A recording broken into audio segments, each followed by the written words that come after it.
Look at yourself. إِنَّ اللَّهَ لَا يُغَيِّرُ مَا بِقَوْمٍ حَتَّى يُغَيِّرُوا مَا بِأَنفُسِهِمْ. Once we start to, when I say, I'm going to change myself, I'm going to change my family, I'm going to change my congregation, I'm going to change my community, then we'll start seeing progress. Again, the devil, I say, is sophisticated in his machinations. He may say to you, "Bhai, all right, you can become the Junaid Baghdadi of your time. How's that going to solve the problems of the Ummah?" So here's the thing. I'm reminded of the anecdote of Ibn Kathir rahimahullah with regards to the story of Ibrahim alayhi salatu wasalam, that when Namrud had catapulted Ibrahim alayhi salam into that bonfire, the bird came. And the bird had filled its beak with water. And it was trying.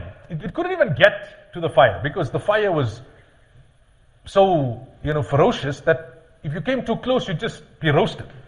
So it was trying to come as close as possible and throw a couple of drops of water from its beak into the fire. So the other animal said, "Hey, what difference is it going to make? How much of water can fit into a beak of a bird?" So the bird said something phenomenal. It said, "It will make no difference. But if Allah asks me on the day of Qiyamah that my Khalil was thrown into a fire, what did you do? I'll say, Allah, I did the best that I could do. I filled my whole beak with water, I came as close as possible and I tried to throw the water." Action is in our control. Results are in the control of Allah. Now I ask you to ask yourself. I ask you to ask yourself, and I ask myself, that if I have to die right now, and Allah asks me, what did you do to change your life, to make your contribution towards the improvement of the plight of the Ummah, how will I answer that question before Allah? How will I answer that question before Allah? That's the point I'm driving home. It's easy to say what somebody else is supposed to do, what ought to happen, the criticism, the analysis, the condemnation, all of that is valid. But how will I answer that question in terms of doing what I'm supposed to do? That's the first part of what I wanted to share with you today, that we find ourselves in the situation that we find ourselves in because of the lack of taqwa. I'm not trying to become a better servant of Allah, and that's why as a collective we're not improving. The second is a lack of unity. I've been saying this often with a tinge of humor and a heavy dose of regret rather, that on everything we disagree. On everything we disagree. But the one thing on which we are absolutely unanimous, you meet any Muslim from anywhere in the world, different backgrounds, different race groups, different ethnicity, we're all unanimous on one thing. And what is that? That we are disunited. The one thing, ironically, on which we agree is the fact that we are disunited. Again, the question is why? Firstly, unity is a bounty from Allah. When Allah speaks in the Quran about the Aus and Khazraj, who were sworn enemies and then became bosom brothers under the banner of Islam, Allah says, وَأَلَّفَ بَيْنَ قُلُوبِهِمْ, I united their hearts. It's a bounty from Allah. And what's the principle? The bounties of Allah come proportionate to your level of obedience to Allah. So if I am not an obedient servant of Allah, it means I have a percentage of the blame in terms of why the Ummah is divided. And when I start making an effort on becoming a better servant of Allah, then I'm making my small contribution towards the unification of the Ummah. Whether the Ummah is then united or not, that's out of my control. But then I can answer before my Allah that I did the best at what was within my capability. That's the first thing. Here's the second thing. We think that unity will happen from the top down. That the political leaders will wake up tomorrow, put their political aspirations and desires aside and say, let's do what's in the interest of the Ummah. And then we'll all be united. Will never happen. Because the system of Allah is not like that. One is Qudratullah and the other is Sunnatullah. One is the power of Allah. The power of Allah is, I don't get married yet Allah bless me with children. It happened, Isa alayhi salam was born without a father. Right? I don't go to work and the salary drops into my account every month. That's the power of Allah. It's not beyond the power of Allah. But what's the system of Allah? Sunnatullah. It's a process. And you've got to adopt that process. Even Nabi sallallahu alaihi wasallam had to adopt that process. So what's the process of unification of the Ummah? Unity starts from the bottom up. I mention this point whenever I am talking at a nikah, that if husband and wife can't be united, the house will never be united. If a couple are not united, the two families won't be united. If families are not united, a community can never be united. If communities are not united, the Ummah will never be united. So in 2 years of genocide, I've criticized political leaders, and the criticism is valid, for not being united. But have I patched up with my brother? Have I resolved my dispute with my neighbor? Have I bridged the gap with my partner? Even if I'm right, even if they are wrong, have I seen the bigger picture and said, let me resolve this issue for the bigger picture, for the greater cause of Islam? Was Nabi Sallallahu Alaihi Wasallam entitled to take revenge when he marched into Makkah? Of course he was. Did he take revenge? No. Because there was a bigger picture. He had an ummah to build. Was Yusuf alayhi salam entitled to take revenge when he was sitting on the throne of Egypt against the very people who took him to the bottom of the well, his own flesh and blood, his own kith and kin? Of course he was entitled. Did he do it? No. Why? Because he had a nation to save. So if you and I are still caught up in our petty disputes, our minuscule issues in comparison to the issues of the ummah, and we're not willing to forgive, we're not willing to reconcile, we're not willing to let go for the pleasure of Allah, we're not willing to see the bigger picture, then are we also not guilty and responsible for the ummah being in the state of disunity that it is in? Because how will we be united if we can't be united at ground level? I've been saying this so often, that why is it that Islam puts emphasis on congregational salah when technically speaking salah individually is valid? Because the masjid is a place that ought to be fostering and generating unity. Now the very masjid where we ought to be becoming united, there we have our issues. Too hot, too cold, too loud, too soft, too this, too that. He didn't park properly, he got that chair, he always takes that spot.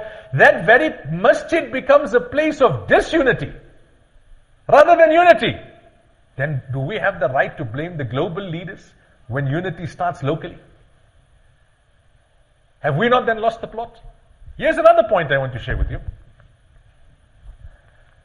Again I'm saying, Shaitan is very sophisticated in his machinations.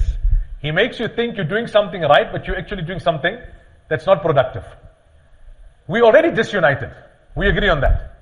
This disunity has resulted in 2 billion not being able to rescue 2 million.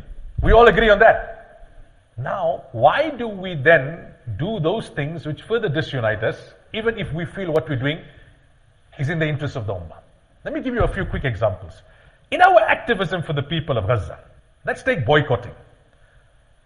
Boycotting is an effective strategy, right? It's not a principle.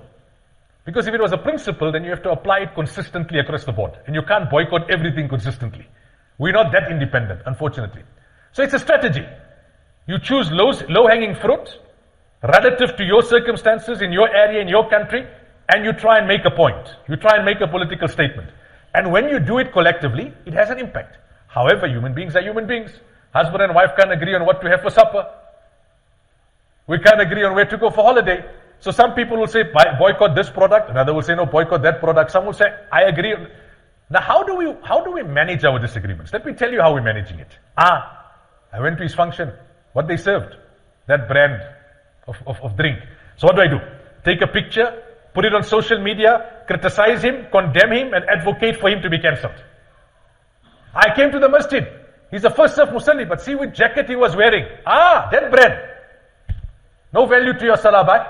You betrayed the Palestinian cause. I'm not saying that it's right to be consuming that beverage, or it's right to be wearing that brand of clothing. What I'm saying is, are we approaching it constructively or destructively? Learn from the seerah of Rasulullah sallallahu alaihi wasallam. The Nabi of Allah convinced people. He didn't just go out and condemn people. We just want to take the picture, expose him, condemn him, and ask for him to be cancelled. Rather than saying, let's engage him, because we're so divided already. Why must we further divide ourselves? In our activism for the people of Palestine, who would not be in that position in the first place if we were united, in that very activism, we're further disuniting ourselves.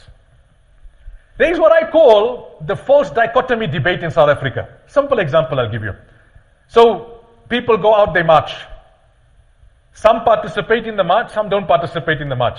The two brothers meet. The one tells the other the next day, where were you? You didn't come for the march? You betrayed the Palestinian people.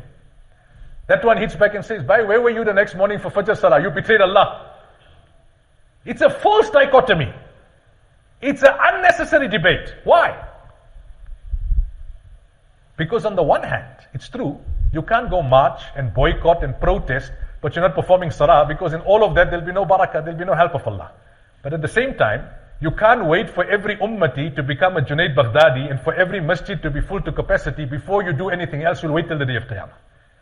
So you've got to do both in tandem. You've got to do both in tandem. You perform your salah, you improve your spirituality, you strengthen your relationship with Allah, but at the same time you exert every energy in employing every strategy and exercising every option in terms of your activism. You do both in tandem, but you know which one is the foundation, your relationship with Allah. Because that will give barakah to everything else, and without that there'll be no barakah in everything else. It's as simple as that. But we complicate it. And then we turn against each other. It's not that we don't have strengths as a ummah. You know what's our problem? Instead of pooling our collective strengths and then focusing it on the common threat, we take our strengths and focus it on each other. So if I'm a good speaker, I speak against you. And if you're a good writer, you write back against me. Rather than pooling our collective strengths and say, let's further the cause of the ummah of Rasulullah sallallahu alaihi wasallam. So yes, those global leaders are disunited and they stand condemned for that. But how united are you and I? In terms of how we're conducting ourselves. In terms of even in trying to make a contribution, we're further disuniting ourselves. So that's the 2 points I made, and I will conclude on that. That the fact that 2 billion Muslims couldn't rescue 2 million Muslims for over 2 years is because of lack of taqwa. Each Muslim is not saying, how can I become a better Muslim? This wake-up call, we are hitting the snooze button. We're not hitting the wake-up call button. We're not waking up and switching off the alarm. And when you make that contribution, when every Muslim and Muslimah starts to say, let me become a better servant of Allah, then collectively we'll see progress. And when each one of us starts to see the bigger picture and play our part towards the unification of the Ummah, then we will see progress. Let me leave you with these couple of thoughts. All said and done, the verse which I recited in my introduction tells us that you never lose hope. What we have seen in this last 2 years is the worst in our lifetime. But it's not the worst that the Ummah has seen. The Ummah has seen far worse.